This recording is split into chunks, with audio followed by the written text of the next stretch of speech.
આગેવાનો છે એઓને તો હું કહેવા માંગુ છું કે તમારા પાસે બી હું સમાપાત્ર માફી માંગુ છું, પરંતુ તમે જોતા હોય 2021 થી બહુજન સમાજ પાર્ટીના અંદર અને 2025-26 સુધી આપણે સંઘર્ષ કરીશું.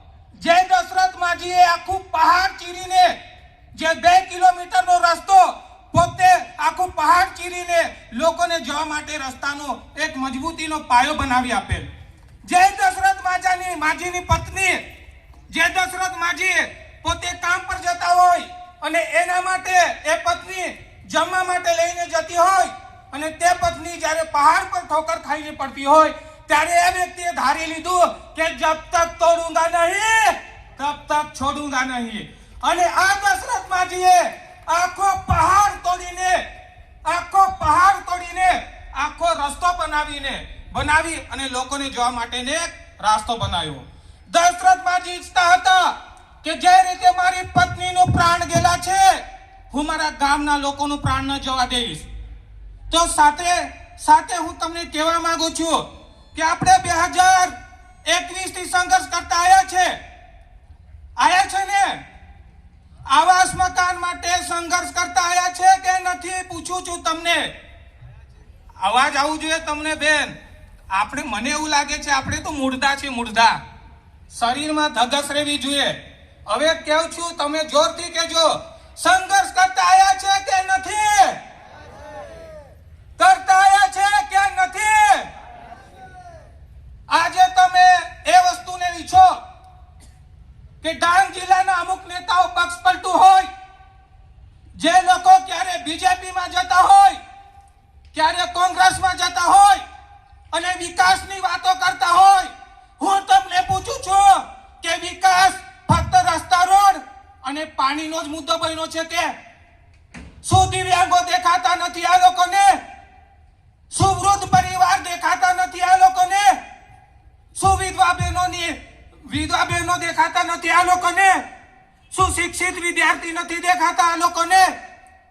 જ્યારે વૃદ્ધ પરિવારને સરકાર કહે છે કે અમે વૃદ્ધ લોકોને વૃદ્ધ પેન્શન બાંધીશું, તો શું કામ પછી બીપીએલ મર્યાદા લાવીને સરકાર પોતાના નાણાં બચાવવા માટે વૃદ્ધ પેન્શન આપવાથી વંચિત કરે છે? કેમ ડોક્ટરી સર્ટિને મહત્વ આપીને પેન્શન બાંધતી નથી? હું પૂછું છું આ શાસન કરતી સરકારને, બાંધવું જોઈએ કે નથી બાંધવું જોઈએ? તમારું શું મંતવ્ય છે? તમારું શું મત છે? બાંધવું જોઈએ કે નહીં બાંધવું જોઈએ? અરે ભાઈ અવાજ કાઢો. હું મુર્દા પાસે નહીં બોલું, મારા સમાજના જાગૃત લોકો પાસે બોલું છું. આ રીતે તો આપણા લોકોને આ જ રીતે જ્યારે તે બાજુ કોઈ સભા હોય ને બોલાવે તો દોડતા જાવ છો. જ્યારે હું તમારા પાસે વિકાસના મુદ્દા લઈને આવું છું ત્યારે તમારા અંદરથી અવાજ નથી નીકળતી. આજે ડાંગ જિલ્લાના અંદર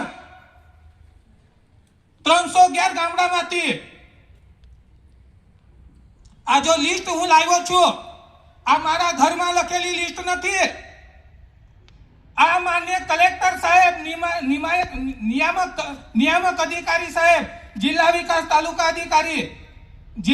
અધિકારી, તાલુકા વિકાસ અધિકારી ડીઆરડી ઓફિસમાંથી મને આપેલ છે. મારા ઘરની લખાણ નથી આ. ત્યારે આ લિસ્ટમાં 10 કરોડથી વધુ લોકોના ગામ જઈ વિઝિટ કર્યા, અમે લોકોનો સર્વે કર્યા વ્યક્તિ દીઠ નામ સાથે, અને ત્યારે એ લિસ્ટમાં લોકોના મકાન આપવા માટે સરકારે પોતાની ફરજ બંધાવી છે. અને ત્યારે સરકાર ફરજ લીધી છે કે ડાંગ જિલ્લાના અંદર જે લોકો આવાસ મકાનથી વંચિત રહી ગયેલ તે લોકોને લાભ આપવા માટે અમે જિમ્મેદાર વ્યક્તિ બંધાયેલા છે. આ કોઈ કીધું? અધિકારીઓએ કોઈ કીધું? પરંતુ શાસન કરતી સરકાર એન કેન પ્રકારે આપણા લાભોને ખારીજ કરવાના પ્રયાસ કરે છે, ખતમ કરવાના પ્રયાસ કરે છે. પરંતુ સાથીઓ તમને હું કહેવા માંગુ છું, તમે આ ક્યારે માનશો નહીં. તમારા મકાન તો લિસ્ટમાં આવી ચૂકેલ છે, પરંતુ ક્રમના હિસાબે એ લોકો તમારા ક્રમ પછાડી ના લઈ લે એની બી કાળજી રાખશે. અને આપણા વક્તાઓ ઘણા આવ્યા છે.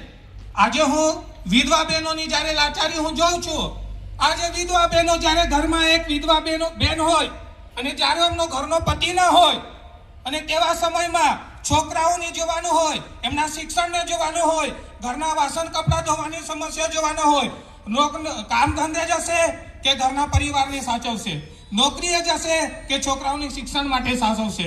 1200 રૂપિયામાં તમને ઘર પોસાય ખરી? પોસાય ખરી કે?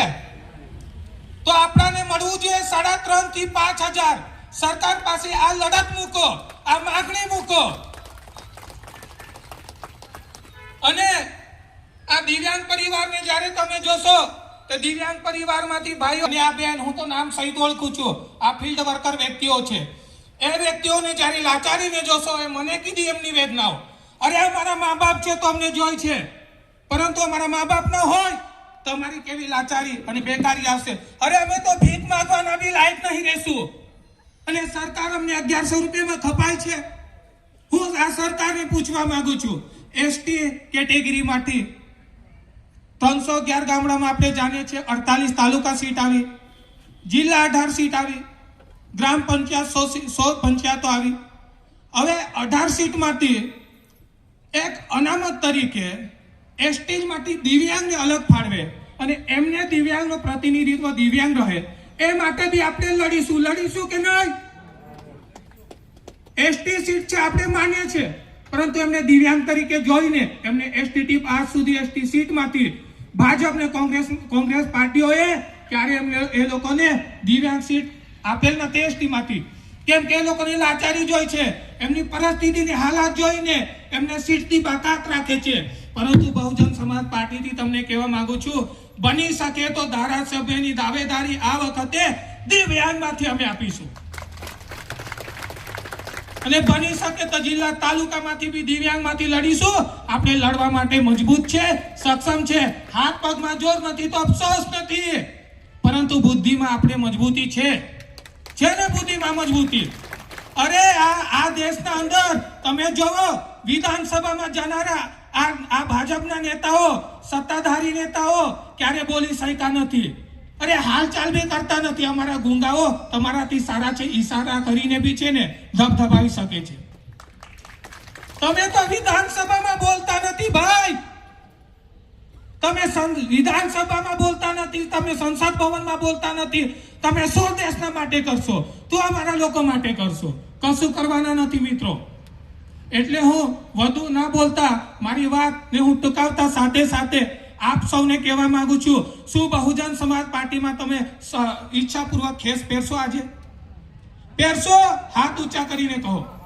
આજે આપણે કોંગ્રેસ અને બીજેપીને છોડીને બહુજન સમાજ પાર્ટીનો તમારે ખેસ પહેરવું પડશે.